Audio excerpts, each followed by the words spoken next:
LinkedIn, your sort of your Facebook as well. I mean, you jumped on a Facebook Live for our Property Newbie community, which I think it got over about 45 people tuning in live, which was just absolutely phenomenal. You kind of briefly touched on it there, but I just wanted to pick your brain sort of at a deeper level. I've got a question from Ethan and Lilia, and you sort of just brushed on it there. So they've said, as a newbie with literally no previous work experience, no previous projects, but they're interested in raising finance, how would they build that sort of like trust with someone? How could they help get themselves out there? And how could they get people to sort of trust them enough to sort of part with their money? And allow them to work on these projects that they want to.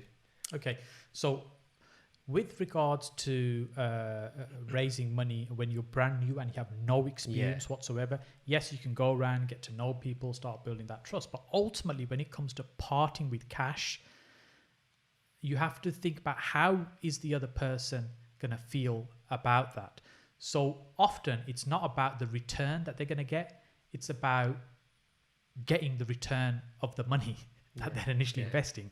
Because let's face it, we all hear lots of horror stories of people that invested with somebody and that money's disappeared. They're not going to see that money again. So it doesn't matter whether it was 3%, 5%, 25%. If you don't ever see your capital again, then it doesn't matter what the return was going to be. So it's what can you do to reassure that person what they want. So sometimes this is also about questioning. So let's say you're at that point where you're speaking to somebody, you're having a conversation, you say, look, we're quite new to this, we haven't done this before. And straight away, what does that do? That puts the fear in somebody's mind. If you don't know what you're doing, I might risk losing money here. So how do you deal with that?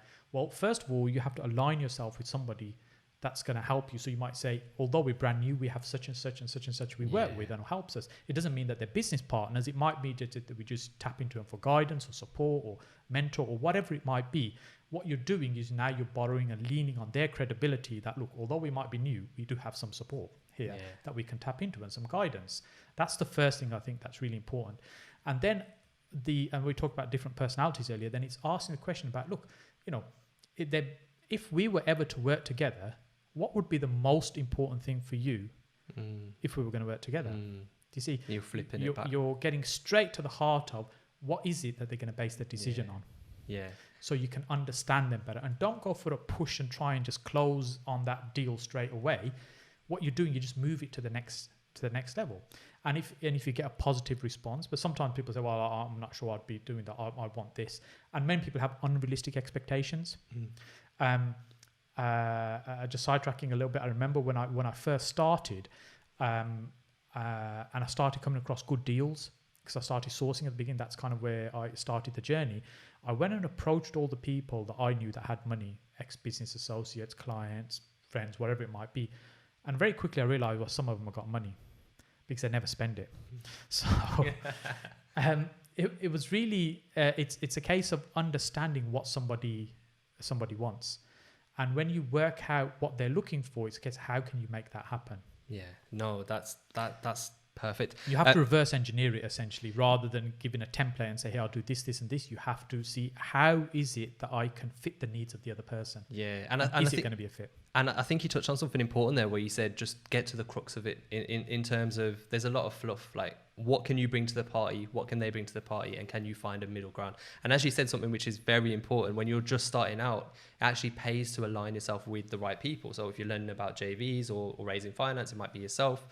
Serviced accommodation might be someone else. Even if it gets to the stage where you're working for free, or you're just trying to pick up some knowledge, or even just watch your social medias, getting yourself out there and showing what you're capable of doing, just to build that awareness that you're in the property industry and this is what you're looking for. Just to delve even more deeper, we're getting deep in this podcast. Can you talk me through a little bit about